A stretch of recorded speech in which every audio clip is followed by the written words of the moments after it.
Welcome to SAT TV News. I am Shanna Esprit, your presenter. In our top stories, elderly woman perishes in deadly fire. Former Turks and Caicos premier arrested in Brazil. Queen leads mourners at a funeral. And in sports, new sports committee forms in River Sirik. Details of this will follow.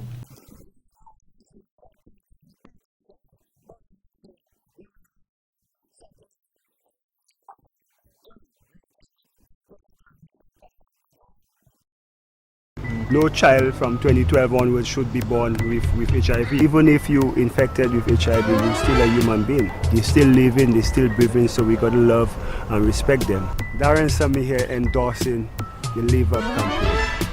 2012, from now on, no Caribbean child born with HIV. We're moving forward, we're educating our people, and it's all about love, protect, respect. Live up, shout, live up, live up. Crunchy, cheesy, and unbelievably tasty. Cheapy snacks are loaded with flavor and are sure to satisfy your wildest snack cravings. Try one of our special snacks today. Share it with a friend or savor it alone. The choice is yours. And when you buy Cheapy snacks at Astafans, you know you're paying the lowest price you can find anywhere. Astafans, right place, right price. It is now 4 months since a petition began in an effort to increase the age of consent from 16 to 18 years by gender advocate Ms. Delia Coffee Weeks. She now has a total of 1,168 signatures have been collected thus far. Mrs. Weeks stated the petition she started on January 7, 2013 will continue until November 25, 2013 in an effort to collect 50,000 signatures. She said the signatures are coming in slowly but surely from all over the world. I have to constantly keep reminding people because sometimes people are visiting the site, they read the stuff, so you see the number of visits, but that does not tally. So we need to remind people that those who visit the site, they need to sign on, they need to share it with their colleagues and their friends, and keep reminding their colleagues and friends to sign up and invite their friends as well. That is the way we're going to be able to reach our target of 50,000 signatures. Now, locally, we have forms going around at various levels. A number of people have volunteered to assist with the effort, and I want to take this time out to say thank you to all of them. You know who you are, and every little bit counts. And these people are the foot soldiers on the ground. They're going about within their communities and collecting signatures. Mrs. Weeks noted there is still a long way to go in meeting their target of 50,000 signatures. She added anyone who feels they have the capability to collect at least 20 signatures for the cause, they can call her on telephone number 276-1573 to collect the forms to fill in and return to her. Petition on its own cannot address all of the problems that we have. So I have sent out letters to a number of groups and individuals in the hope of forming something like a steering committee, which is being called Guardian Angels for Dominican Youth, and it is really to look at issues that are affecting our young people and seeing how we, quite apart from government, how we can assist in alleviating the problems that we are facing within the society. So fairly soon, once the responses are in, once we have the representatives of the different organizations, we will convene a meeting and we will decide on the way forward. The gender advocate said she is hoping that after November 25th, the signatures will be submitted to Prime Minister Honorable Roosevelt Skerrit. She is hoping that discussions will continue on the issue. She said she is also willing to host discussions on group levels in various communities to further explain her cause to the citizens of Dominica, so they will sign the petition with an informed understanding of the cause. It will help young people to understand that I am working with them and for their benefit, because we need to protect the youth of our country if we intend for Dominica to remain a stable economy in the future. Now, just 7 months away. Are you optimistic that you will reach a goal of 50,000 signatures? I do not quite know if I will reach 50,000 signatures. I may reach 50,000 signatures. I may surpass it. What I can promise you is that, God willing, regardless of the number of signatures that we have amassed on that date, we will be giving it up to the Prime Minister. So even if we do not quite reach the target, we will be handing it in. She said raising the age of consent serves two purposes. One is asking mature individuals to accept responsibility for their actions, and the other is to protect the young people from themselves so they do not engage in activities they will regret later in life. In more news, Parliamentary Representative for the Roseau Central Honorable Norris Privot believes Electricité de France pulling out from the geothermal project might be an indication for Dominica. Mr. Privot says although the government is looking for cheaper electricity alternatives for Dominica, the geothermal project was not the best solution. He added there are several alternatives available for Dominica, including hydro. It is a fact that EFD is the best utility producer worldwide. Therefore, pulling out from the project must be linked with the cost-benefiting analysis, he added. Mr. Privot believes that EFD arrived at this decision after the government completed the cost-benefit analysis and EFD realized it was not profitable. From a national point of view, this is what we're asking government to do the cost-benefit analysis. Now, when EDF says the investment in the Dominica scheme, geothermal scheme, because that is what it is, a geothermal export scheme, when they say it is not profitable to them, no, is it not just a question of profitable in terms of the buy and sell, but they also consider the alternative sources of energy they have to invest in, and they determine whether the Dominica one is the most profitable to them. We in Dominica, as a government, we have the responsibility to determine which of the energy development programs are most beneficial to the people of Dominica.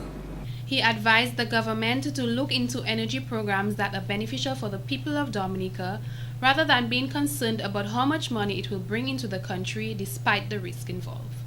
Mr. Privot says Dominica has tremendous hydro potential. We are already supplying 30% of our electricity needs from hydro, he added. He strongly believes that government has not conducted the proper analysis and the research to determine how beneficial it will be if Dominica expands its hydro. Mr. Privot made mention that the government needs to focus on Dominica's greatest advantage, our water resources. Water is life. We can live without electricity for 2 days. However, we cannot live without water, he noted. He said if we invest the same capital we prepared to invest in the geothermal project into our water resources, tourists who visit out health and wellness spas, river tubing sites, and go diving will be better satisfied with what we have to offer. Our entire tourism product, our entire ecotourism product is based upon pristine forests, river tubing, health and wellness spas, and world-class diving. All these depend on a healthy, sustained, rejuvenated water system. So that is where Dominica needs to invest its money, in rejuvenating its water system. By rejuvenating our water system, we will get, in addition to getting water for electricity, we will get a much more profitable and sustainable tourism product. Mr. Privot says the cautious approach needs to be taken. He noted that Dominica is ready for a pilot plant. In more stories, the St. Martin Secondary School has won the National Science Competition, which was organized by Sagico in collaboration with the CXC and the Caribbean Science Foundation. Ms. Vanessa Serafin, science teacher at the St. Martin Secondary School, says this was in an effort to encourage secondary school students to identify a challenge that they are facing within their schools or community and to figure out a solution using science, technology, engineering, and mathematics. We won the national competition, the secondary schools in Dominica. Each school had identified a different challenge within their school or their community. For us, our challenge dealt with the type of toilets that we have at school that depend on having a high water pressure for it to be able to flush effectively.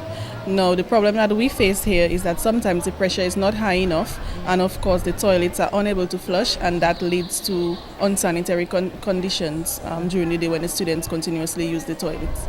So we came up with a solution of using a pump, which will be powered by solar energy, as well as to allow our project to be a bit more sustainable. We'll make use of rainfall to flush the rainwater to flush the toilets. This is the very first time the competition was held, Ms. Seraphine noted, and she is very proud of the student that represented the school, Ms. Kendra Jajak. The school won 3 awards. The award for most innovative projects, for the best use of STEM, science, technology, engineering and mathematics, and also for the most sustainable project for Caribbean communities. So we did feel very proud of ourselves. How do you think that the project benefited the student that participated? Well, she got the opportunity, of course, for public speaking, presenting her project. Also, it was a bit of education for her because she learnt about the type of toilets. There was a lot of research that had to be done. There were 2 students working on the project, and they did quite a bit of research, quite a bit of interviews, visits to different stores, for example, Burton, to see what the pump looked like and so on. So it was a whole broadening their knowledge of how to do a good research. Ms. Kendra Jajak crafted a flushometer, which is a device found within the tanks of a toilet. They do not depend on gravity to flush, rather they depend on high water pressure to flush effectively. How long did it take you to prepare your project? Well, we started preparing in late November and we ended in early March. How do you feel that the school have won, that you have won? Well, I am very excited that we won, since it's, like my teacher said, the first year they're having it, and that we emerged winners in the national competition. How do you think participating in the project benefited you? Well, it benefited me. For example, I had to do research, and it assisted me so I could know analyzing the data. Like when I'm doing my SBAs at school, I already know how to analyze data.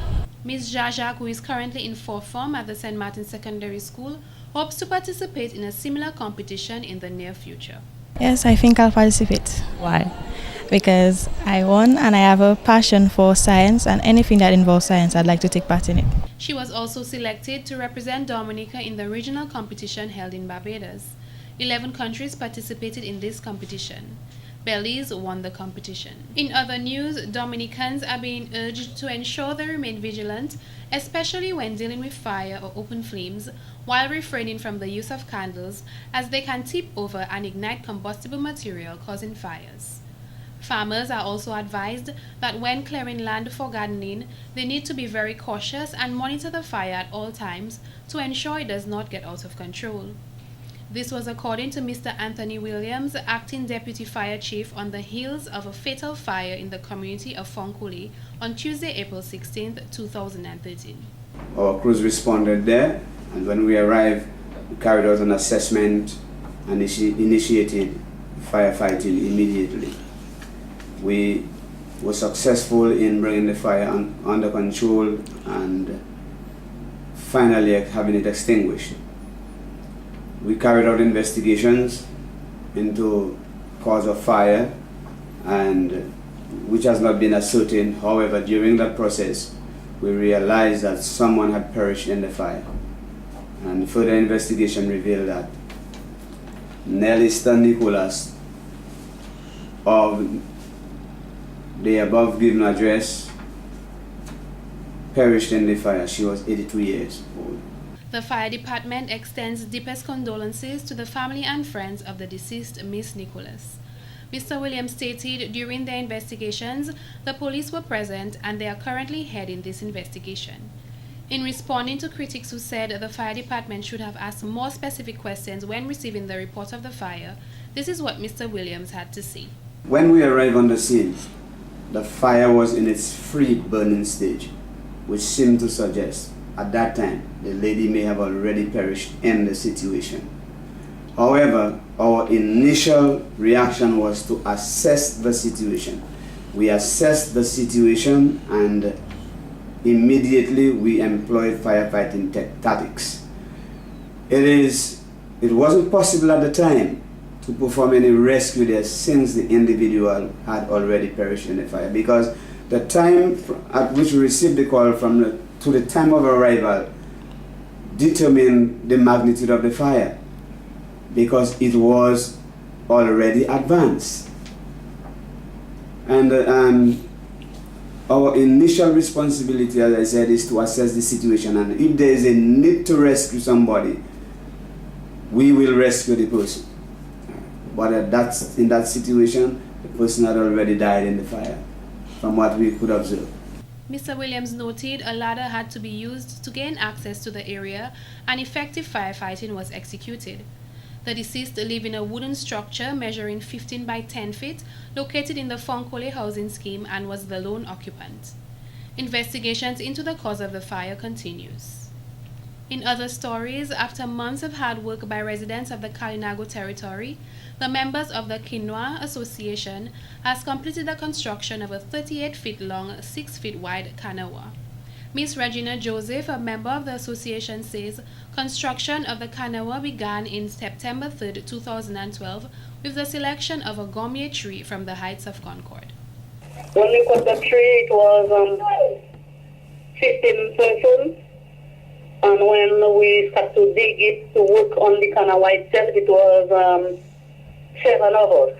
The Kalinago was assisted by the Kanawa Association of Guadeloupe in felling the tree and transporting the partially dug out tree from the forest to the Kalinago territory. The vessel was constructed for members of the association to travel to Antigua in May 2013, where they will learn more about their unique culture. Ms. Joseph noted the members will paddle throughout the trip with an estimated duration of 1 week. When they leave Dominica, they travel to the Saints for 1 day, then Guadeloupe, where they will rest for 2 to 3 days before paddling to English Harbor in Antigua. If we leave Guadeloupe about by 3 a.m., so we reach Antigua by minutes after 4 or minutes 2. It's a whole day paddling. Okay, and how many people will be on the boat paddling for the trip? On this Kanawa, well, I guess it's about 20 persons. Ms. Joseph mentioned that the Kanawa was built for the open ocean and should streamline through the waves with no difficulty.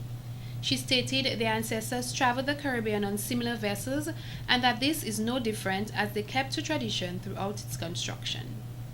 Well, the purpose of the trip like this, we're doing it with the partnership with the people in Guadeloupe, because, our Kalinago people, they were settled in Antigua once, and, in Guadeloupe, there's a place they call Pauli in Guadeloupe, and Pauli was the route from Guadeloupe to Antigua. So when we go there, we're going to learn more about it's an exchange.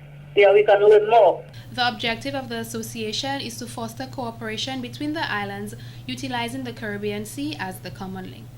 We are happy because we're keeping our culture. It's something we do not want to miss, or we don't want to left out. That is what our parents left for us, and that is something we really appreciating, and we want to send a message that we are very grateful and we are alive today.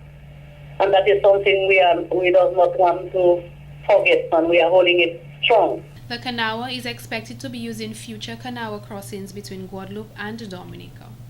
In more news, CTA, an organization which has given support to the Caribbean Farmers Network, conducted a Youth CARICOM Policy Forum on Wednesday, March 17th. The forum was based on the CARICOM agricultural policy, where focus was placed on the youth and role modernization pillar, which showed focus on empowering youth, women, and communities. The facilitator of this one-day session, Ms. Nadia Paquette, said the aim was to engage young persons and critical stakeholders to discuss strategies that can be used to encourage and sustain youth involvement in agriculture.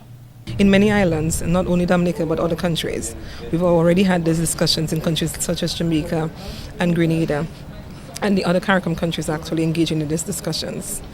What we expect from today's discussion is actually to develop a level of discuss among persons and to document it and present it to CAFA. And CAFA's intention is to present this documentation to the Alliance Group of COTED, which is the Council on Economic Trade and Development, at that level. So it's actually going to the highest level into the policy and decision making at CARICOM's level. She said the organization's aim is how to build a roadmap to encourage persons in agriculture. What are the challenges being faced by these young persons? What are the level of encouragement of the institutions or the capacity building frameworks we should focus on? So the young persons are actually guiding us today with some level of support from technical expertise to actually pave the way forward for youth development and youth involvement in agriculture. Ms. Paquette said they are considering all avenues that will be beneficial for youth pursuing careers in agriculture. We have financial institutions who are on board with us today, and we'll be discussing some of the opportunities that are available for young persons to access credit. And we have the NDFD making a presentation today because we have a number of panel discussion and panelists who will give some level of support to young persons as it relates to some things that they may not know, even these Dominica State College students who are on their way out of studying. So they will have an idea as it relates to what are the opportunities at a national level that are available to them in terms of ensuring that they can actually move into that field as a career opportunity. What CAFAN hopes to derive from this session is to develop project proposals. These proposals can be used to seek funding from regional organizations. So these proposals and these discussions will be brought to the fore at various levels, at the CADI level, at the ICA level, at these regional institutions who have focus on agriculture to actually have an understanding and a notion as relates to the common cause and the common voice from the young persons within the region. Ms. Paquette stated her reasons why youth should venture into agriculture as a way of life. There are definitely opportunities for young persons in agriculture at a national level and at a regional level, not only as an entrepreneur but even in career development. We note the high and the forever rise in import bill within the region. It's between $4 to $5 million. And it is increasing, the population is increasing, and we have persons moving away from agriculture because of the aging famine population. We have to conserve ourselves in the region in terms of providing food for ourselves. Food security is key. I mean, the same way that we need fuel for the engines, we need food, and the cost of food is rising as well. Do we continue to import food into the region, or do we sustain ourselves in terms of developing agricultural-based enterprises? Although she feels that it is a challenge, she is confident that if harmony and consensus are among the various ministries and policymakers, there will be progress. In more stories, the official opening of the Dominica Festival of Arts was launched at the Old Mill Cultural Center on Wednesday, April 17th. DUMFESTA has been taking place for a number of years. Mr. Lawrence highlighted the numerous corporate institutions which have partnered to make the event a greater success. This year, we are organizing DUMFESTA in association with Discover Dominica Authority, Comité Poétique Creole, the New Dimension Theatre, the Dominica Association of Music Educators, DAME, the National Pen Association, the Libra Foundation, La Coup des Arts, the Girardel Eggleston Flower Show Committee, the African Liberation Day Committee, the Baffon Point Development Committee of Bagatelle, First Domestic Insurance, Lime, Digicel, DBS Radio, Carry FM, Q95, and the other media houses. Honorable Justina Charles, Minister for Culture, Youth and Sports, commended the committee for accomplishing a great achievement and milestone of its 30th anniversary. This is indeed a great achievement. The first DUMFESTA was held in 1983. Now, 30 years later, DUMFESTA has become a major feature of the cultural event calendar. When DUMFESTA was conceptualized back in 1983, it was felt that a special event or festival was needed to showcase the contemporary arts. Honorable Charles said it is very important to create cultural events and festivals such as DUMFESTA, as it provides a stimulus for artistic creativity and production. She said these types of festivals provide an outlet for individuals and groups to demonstrate their talent to the public. It also provides an avenue for economic activities as the artists seek to develop their business ventures. Such festivals serve as a link, an art link between the arts and our people. Work of arts, poetry, drama, or music are useless to society and the individual creator if they are not displayed and marketed. She said that the government remains committed in continuing support to our local artists. In recent years, DUMFESTA has ensured that we maintain the presence of our Creole language heritage by including events such as DUMFESTA Creole Song, the Creole Spelling Bee competitions. The Creole Spelling Bee in particular is developing quite well and has received much interest and support.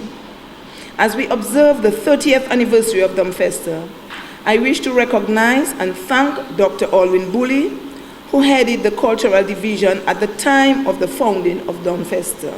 Activities to commemorate DUMFESTA will commence on Friday, April 26 at the Arawak House of Culture by the New Dimension Theatre with a play entitled Desired Will, written and directed by Mr. Steve Hyacinth. And in court news, we are all aware of being careful, so our right does not pass for our wrong. However, 26-year-old Miss Vernelle Lafleur did not seem to understand this message. Miss Lafleur, a mother of 2 from Point Michel, pled guilty to wounding when she appeared before Roseau Magistrate Evelina Baptiste. According to the facts of the case, on Friday, April 12 at 1 p.m., Miss Lafleur left her 2 children in the care of her father, Mr. Fernand Lafleur, and went to do laundry. Shortly after, she received a phone call from a friend informing her that her father was quarreling with her children, so she left the laundry and went home. Upon arrival to her home, it was reported that her dad held her in her throat and she responded by striking him with a stone to his head and he started bleeding. A report was made to the Point Michel police station and Miss Lafleur was questioned and subsequently arrested. She was not sentenced after her guilty plea as Magistrate Baptiste demanded that Mr. Lafleur be brought to the court so she can find out his condition before she sentenced Miss Lafleur. Sentencing is expected to take place on Thursday, April 18, 2013. This has been the local segment of the news.